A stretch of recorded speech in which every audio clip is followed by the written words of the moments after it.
நான் பான்மதி கிருஷ்ணகுமார் பேசுகிறேன். இன்றைய முத்தமிழ் சுவைக்கலாம் நிகழ்ச்சியில் நம்ம ஒரு இசைத்தமிழை பற்றி பார்க்கலாம். இசைத்தமிழில் அன்னையும் பிதாவும்னு ஒரு திரைப்படம். அந்த திரைப்படத்தில் லக்ஷ்மி அவர்கள் நடித்து பாடியிருக்கிற ஒரு பாடல். அதாவது இந்த படத்தில் 69 வந்த படம் இந்த படம். இதில் வந்து கவியரசர் கண்ணதாசன் எழுதியிருக்கிறாரு, பி.சி. சுலமா பாடியிருக்கிறாங்க, மெல்லிசை மாமனார் இசையமைச்சிருக்காரு. ரொம்ப அற்புதமான ஒரு பாடல். ஒரு பெண் கால் வந்து மாற்றுத்திறனாளி, காலுக்கு வந்து அந்த கட்டை, அந்த ஒத்துழைப்புக்கு ஒரு கட்டையை ஒன்று கூட வச்சு சப்போர்ட் பண்ணி அவங்க அதன் மூலம் நடக்கிறவங்க, அதன் கூட வச்சு நடக்கிறவங்க. அவங்க வந்து அவங்க அண்ணன்கிட்ட போக முடியல. ஏதோ அவங்களுக்கு ஒரு கவலை, அண்ணன் வீட்டுக்கு போக முடியல. அண்ணனை எதிர்பார்த்து எல்லாரும் வந்து காதலாம் நினைப்பாங்க. ஆனால் அண்ணனை எதிர்பார்த்து இவங்க அந்த பாடலாம் பாடுறாங்க. அப்படி நான் வர முடியலையே, உன்னை பேச முடியலையே, அவங்ககிட்ட சொல்ல முடியலையே அப்படின்ற மாதிரிலாம் வந்து அவங்க ரொம்ப அழகாக பாடுவாங்க. அந்த பாடல் ரொம்ப அழகாக கவியரசர் எழுதியிருப்பார். அந்த பாடல் வந்து மலரும் மங்கையும் ஒரு ஜாதி தன் மனதை மறைப்பதில் சரி பாதி அப்படின்னு பாடுவாங்க. தன் ஆசையின் கோலத்தை கன்னி பெண்கள் வண்ணப்பூக்கள் யாரிடம் சொல்லும், ஓ கன்னி பெண்ணை யாரிடம் சொல்லும் அப்படின்னு அந்த மலருக்கு இணையாக தன்னை வைத்து, மலர் எப்படி பேசாதோ அந்த மாதிரி தான் மானிடமாக இருந்தும் அவங்களால பேச முடியல, தன் மனசில் இருக்கிறதெல்லாம் பேச முடியல, அந்த ஏழ்மை நிலை தடுக்கிறது அப்படின்னு சொல்லிட்டு பாடுவாங்க. அவங்க அவுட் ஹவுஸ் மாதிரி இருக்குது, அந்த இடத்துல சிவகுமார் தங்கியிருந்து அவர் பார்க்குறாரு. அவங்க விரும்புகிறாங்களா என்னவோ தெரியல, ஆனால் அவங்க ஏழ்மை நிலை தடுக்கிறது போட்டிருக்குது. அப்போது அவங்க வந்து அந்த அண்ணனுக்கு சொல்கிற மாதிரி ஒரு செய்தி. இந்த மாதிரி இருக்கும்போது என்னோடய மனசை வந்து நான் யார்கிட்ட சொல்வேன் அப்படின்ற மாதிரி அந்த இது போகுது. அப்போது ஃப்ளூட்டு, வயலின், பேங்கோஸ், அக்காடியன் ரொம்ப சிறப்பாக அக்காடியன், வயலின், வீணை இதெல்லாம் வருது. ரொம்ப வந்துட்டோடனே அடுத்த சரணத்தில் கவியரசர் எழுதுகிறாரு பாருங்க.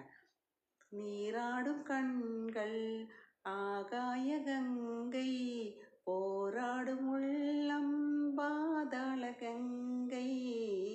உடனே அந்த படபடன்னு ஒரு கங்கை நதி போகிற மாதிரியே ஒரு படபடன்னு ஒரு இசை தபலையில் கொடுக்குறாரு மெல்லிசை மாமன்னர். நீராடும் கண்கள் ஆகாய கங்கை, கண் மேலே இருக்குது. அப்போது இது ஆகாய கங்கை, ஆகாய கங்கைன்றத உயரத்தில் இருக்கிறத காட்டுறாரு. போராடும் உள்ளம் பாதாள கங்கை வந்து பாதாளத்துக்கு அடியில், நிலத்துக்கு அடியில் மறைந்து ஓடுகிற கங்கை தான் பாதாள கங்கைன்னு சொல்லுவாங்க. அப்போ உள்ளம் மறைவில் இருக்குது. உள்ளத்தில் இருக்கிற துயரங்களும் துன்பங்களும் இப்போ வெளியில் அழும்போது தெரிஞ்சிடுது, ஆனால் மனசுக்குள்ளே அழுறது யாருக்குமே தெரியாது. அப்போது வெளியில் தெரிகிற அந்த அழுகிற அந்த கண்ணீர் விடு கங்கை அளவுக்கு தண்ணி வருதான் அந்த கண்ணில். அதான் அது நீராடும் கண்கள் ஆகாய கங்கை போல் தண்ணி வட்டாத தண்ணி வந்துகிட்டே இருக்கு. அவ்வளோ சோகத்தில் இருக்கா அவ. போராடும் உள்ளம் பாதாள, இதாவது வெளியே தெரியுது, ஆனால் போராடும் உள்ளம் இருக்குது, அது வந்து பாதாள கங்கை, மறைந்து ஓடுற அளவுக்கு அது மறைவில் இருக்குது, வெளியே தெரியல, ஆனால் அங்கேயும் கங்கை அளவுக்கு தண்ணி போகுது. அந்த அளவுக்கு அந்த துக்கம் கண்ணீரும் இருக்கிறா அப்படின்னு சொல்லி அந்த வரிகளோட அடர்த்தி தெரிஞ்சு மெல்லிசைமான திருப்பி அதை 2வது தடவையும் பாட வச்சுருக்காரு. அதுதான் அழகு.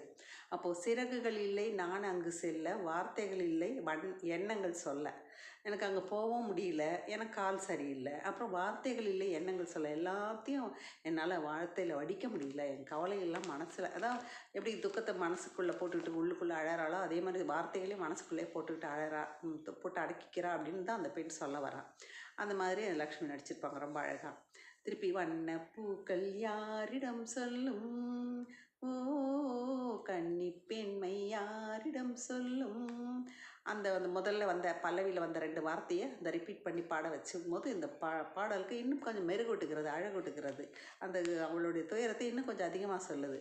அதுக்கப்புறம் வீணை, கிட்டார், ஃப்ளூட், வயலின் இதெல்லாம் வந்துட்டு நான் கண்ணாடி பார்த்தேன் பெண் என்று கண்டேன். நான் சின்ன பொண்ணுன்னு நினச்சிட்டு இருந்தேன், கண்ணாடி பார்க்கும்போது தான் தெரியுது நானே வளர்ந்துட்டேன், பெரியவளாக இருக்கேன்னு தெரியுது. நான் கண்ட பெண்ணை நீ காணவில்லை, நான் வளர்ந்துட்டேன்னு நீ இன்னும் தெரிஞ்சுக்கல. அவங்க அண்ணனும் அண்ணி எங்கேயோ தள்ளி இருக்கிறாங்க, விலகி இருக்கிறாங்க, அதனால் அவள் சொல்கிற படன்னு அந்த சத்தம், தபல சத்தம். திருப்பி நீ வர வேண்டும் ஏன் வரவில்லை, சரி நீ தான் இங்கே வந்துன்னு போயிட்டு எங்களை பார்க்கலாம்ல, நீ வர வேண்டும் ஏன் வரவில்லை அப்படின்னு கேட்குறான்.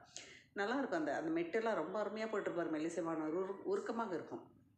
நீ வர வேண்டும் ஏன் வரவில்லை, நீ வர வேண்டும் ஏன் வரவில்லை, நான் வரலாமோ ஒரு காலும் இல்லை, ஒரு காலும் இல்லை, ஒரு காலும் இல்லை, நீ வரணும், நீ வரமாட்டேங்கிற. நான் வரலாமா, நான் வரக்கூடாதுல்ல ஒரு காலமும், நான் வீட்டை விட்டு அந்த மாதிரி வெளியே வரலாமா, ஒரு காலம் இல்லை, வரக்கூடாது அப்படி சொல்லிட்டு 2வது தடவை ஒரு காலம் இல்லைன்னு சொல்லிட்டு 3வது தடவை பாடும்போது ஒரு காலம் இல்லை, ஒரு கால் அந்த பெண்ணுக்கு இல்லை, பாதிக்கப்பட்டிருக்கு.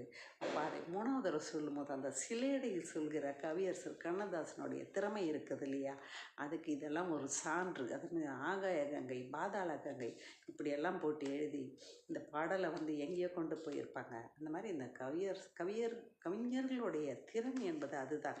அந்த சிலேடை மொழி நான் சொன்னேன் இல்லையா, பாட்டி காய் காய் பேசியிருந்தேன், அதே மாதிரி இது ஒரு சிலேடைக்கு பேர் போன ஒரு பாடல் இது. அந்த ஒரு காலம் இல்லை, அதை கேட்டு ரசித்து பாருங்கள். உருகாத உள்ளமும் உருகும் என்று சொல்லி அன்னை பிதாவும் படத்தில் இந்த பாடலை பார்க்கும்படி கேட்டுக்கொள்கிறேன்.